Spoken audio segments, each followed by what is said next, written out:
totoo lang. Sa Maximum Rescue, ngayong gabi. Ako po ay isang survivor ng isang hit and run. Kasalukuyan namin ini-interview si Sir Erwin. Hindi namin sukat akalain na sa harap mismo namin merong nagbanggaan. Wag muna gagalawin. Wag muna. Wag muna.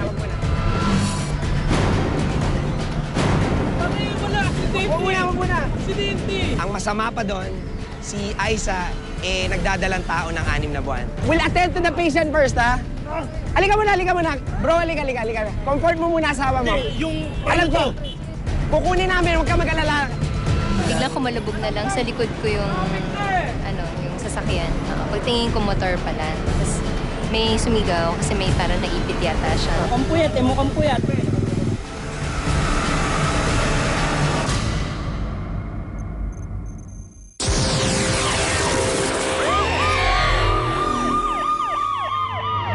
Hindi po biro ang epekto ng isang trahedya sa biktima nito. Pero hindi rin ito hadlang para sila mismo ang maging instrumento ng pagbabago.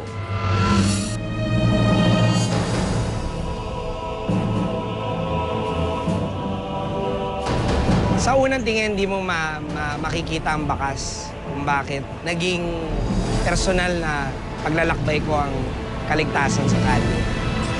Pero pag sa mas masusing pagtingin, ang natitira na lang talagang alaala ko noong October 1989, itong daliri ko.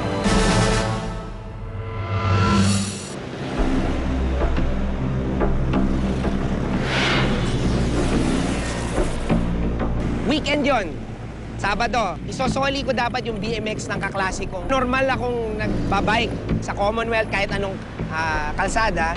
Kasi kala ko, tama yon. Pero nagkamali ako nung araw na yon. Ako po ay isang survivor ng isang hit and run na bicycle accident sa Ever Commonwealth noong 1989. Iniwan po akong walang malay ng mga 10 oras. Wasak yung bike, wasak yung damit ko, puro dugo, kasi kinaladkad pa niya ako ng 10 metro eh. Pag nakasakay ka sa loob ng jeep, akalain mo ang 40 kph mabagal. Pero pag nakabisikleta at kinaladkad ka, ano yon? Napakabilis. Sa naging salpukan ng isang sasakyan ng motorsiklo, nag-cruise ang landas ng isang dating biktima at mga panibagong biktima. Paano nagtagpo ang kanilang tadhana? Hindi ko sukat akalain na habang nandun ako at binisita ko ulit yon, pinagtagpo kami ng tadhana ni Aiza at ni Roderick. Teka po. Wag muna gagalawin. Wag muna. Isang mag-asawang binangga ng isang L300. Ang masama pa doon, si Aiza, nagdadalang tao ng 6 na buwan. Mismong lugar na yon kung saan ako biktima. Ano mang haba nung lakbay, hindi ko aakalaing ako pa ngayon ang nasa posisyon na sa munti kong paraan ay makatulong. Wag muna! Aksidente! Ayutan ako! Wala! Ayutan ako! Kasalukuyan namin ini-interview si Sir Erwin sa may Commonwealth. Nung nagulat na lang kami, biglang merong malakas na tunog. Hindi namin sukat akalain na sa harap mismo namin merong nagbanggaan. Kaya agad niya tayong binigyan ng instructions na habang minamanage niya yung pangyayari, kinakalma niya yung mag-asawa, tayo yung naging katulong niya na tumawag doon sa ambulansya. Nabangga mo yung buntis kasi itong nakasakay sa motor. Sige, don't worry. We don't need to move you first, ha? Hintayin natin yung ambulance. Kasi baka mamaya may damage ka sa katawan. Gagrabe pala. We'll attend to the patient first, ha? Halika muna. Bro, halika. Comfort mo muna asawa mo. Alam ko, siyempre kahit sino namang may asawa, anumang edad yan, natural lang ang una niyang naging mga reaksyon. Kaya nung medyo kumalma na siya, nagpasalamat din ako sa kanya dahil pinalamig din niya ang sarili niya. Malaking bagay yon. Pare, may telephone ka. Galing ka sa Firefly eh. Kaya nung may dumaan na driver, nakita ko siklista pa siya, natuwa naman ako dahil hindi siya nag-atubiling bumaba para siya pa maghawak ng tarpaulin. Bro, makikiusap lang ako. Please do not engage first. Emotional yan. Kaya sino tama, hindi mali, hindi tayo. Please lang don't engage them first. We will have the proper forum. Actually, yun, nung makita ko yun, nagkakagulo na yung dalawang driver. So, binaybay ko rin sa pagkakalam ko na baka ako makatulong o kaya maawat kung ano man mangyari doon sa magkakagulo nila. Kaya tumabi ako doon. Tama na, okay. Nandiyan na mga pulis, pare. Huwag ka mag-alala. Okay, focus ka muna. I-comfort mo si Aiza. Ikaw, ano masakit sa'yo? Lahat, ma'am. O, sige. Diretso ako, paano ko sumahagit? Kung hindi niya pinilit. 1, 2, 3, apat na, diba? Pinilit niya eh. Pero hindi na siya kinaya ng preno ko eh.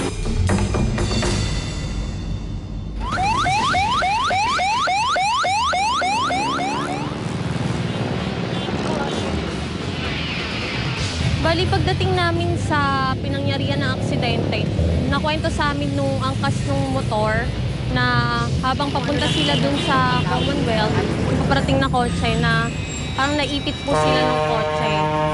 Tapos yun, parang bumangga na po sila. Bali sa lalaki, yung pasahero, yung driver mismo ng motor, ang assessment po namin ay meron pong multiple abrasions po sa both, sa parehong binti po nung pasyente po. Minor injury lang naman po yung natamo po ng patient natin. Ang paunang lunas na ginawa namin dun sa biktima, sa driver po, nilagyan po namin ng antiseptic solution.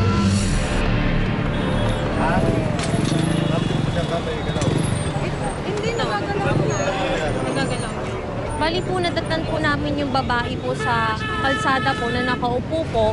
Siyempre, unang-una po namin tiningnan sa kanya yung mula ulo hanggang paa po.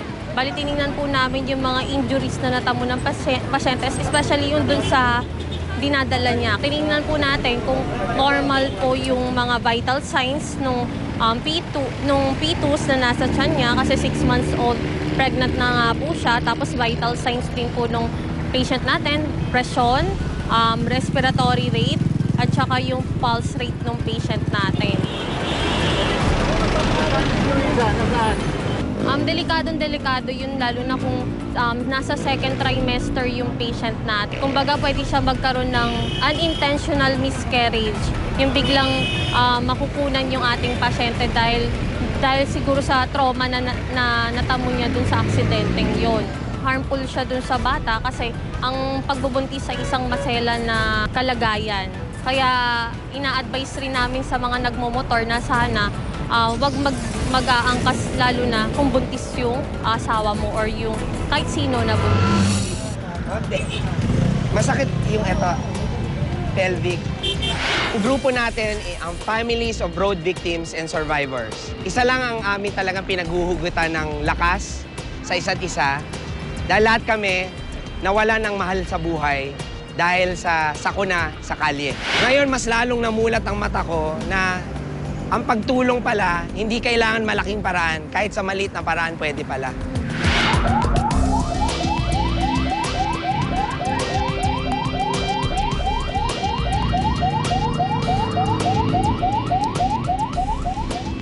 Mahaba man na naging paglalakbay namin, ang munti naming mga hakbang sa Families of Road Victims and Survivors, masaya naming babalikan sana si Aiza at si Roderick. Kasi ayaw naming yung araw lang na yon pinagtagpo kami, tapos na. Kasi sana pag binigyan man kami ng pagkakataon, gusto namin ulit silang bisitahin, kausapin, at malay natin sa haba ng panahon, magbibigay inspirasyon yung kanilang karanasan sa ibang tao.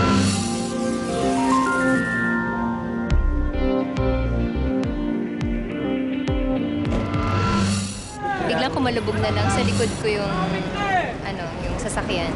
Pagtingin ko motor pala. Tapos may sumigaw kasi may parang naipit yata siya. Mukhang puyat eh, mukhang puyat.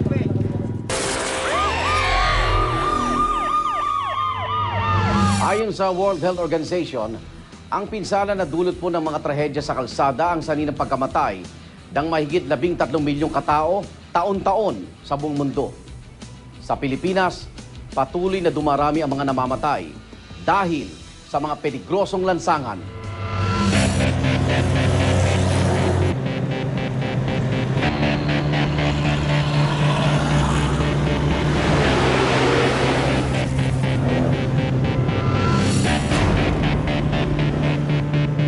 Naka-red light po kasi sir, so na-stop kami. And then, nagulat na lang po ako, inararo kami nung taxi. This is my first time. Tagal ko na po nagmumotor, ngayon lang ako ng aksidente ng ganito.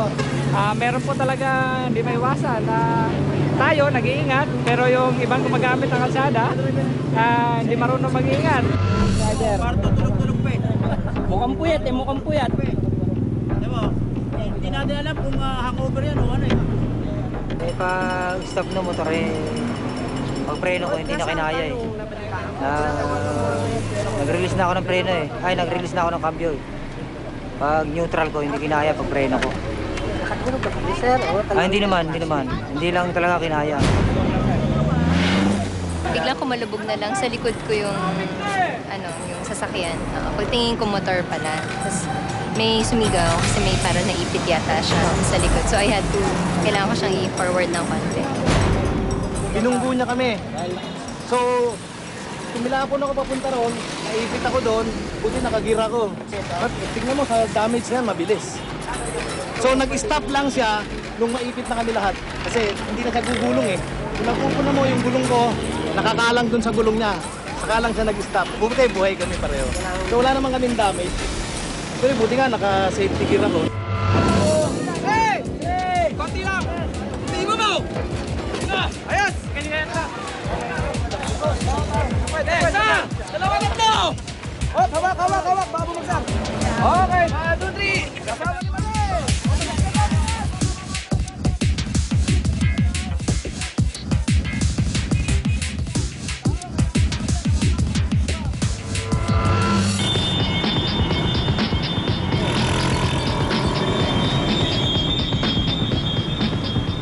Bali, 34 years na akong nagmumotor.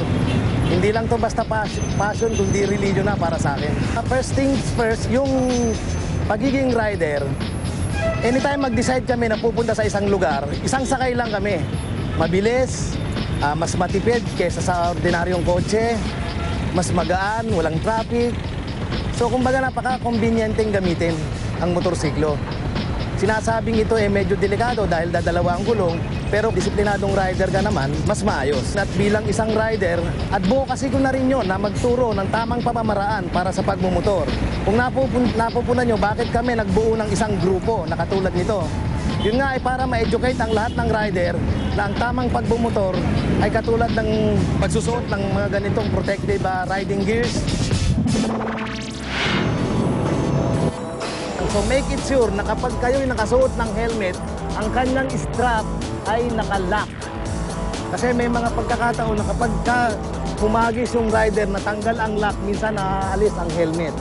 Then, ang tawag dito, reflectorized vest. Kahit kilometro ang layo nito, ng distance nito sa sinusundan, mapupuna mo siya. Itong protective riding gear na katulad nito, ito yung gloves na tinatawag. Since yung ganitong klase na leather type, racing gloves, medyo may kamahalan, huwag tayong magsusuot ng gloves na putol. Tanging nagtatricycle lang ang gumagamit ng putol na gloves dahil sila nanunukli ng barya. Once na tayo ay natumba, ang instinct ng rider itutukod ang kamay sa kalsada. Kailangan din naka-jacket at nakapantalon. Imbis na gastusan natin yung mga motor natin para gumanda, ang gastusan natin ay yung ating katawan para protektahan tayo nito. Gumagastos nga tayo ng 30,000 sa pagpapaganda ng motor.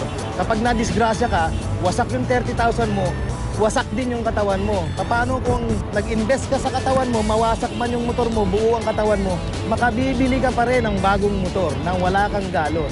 Tandaan nyo, masakit magtanggal ng buhangin sa sugat.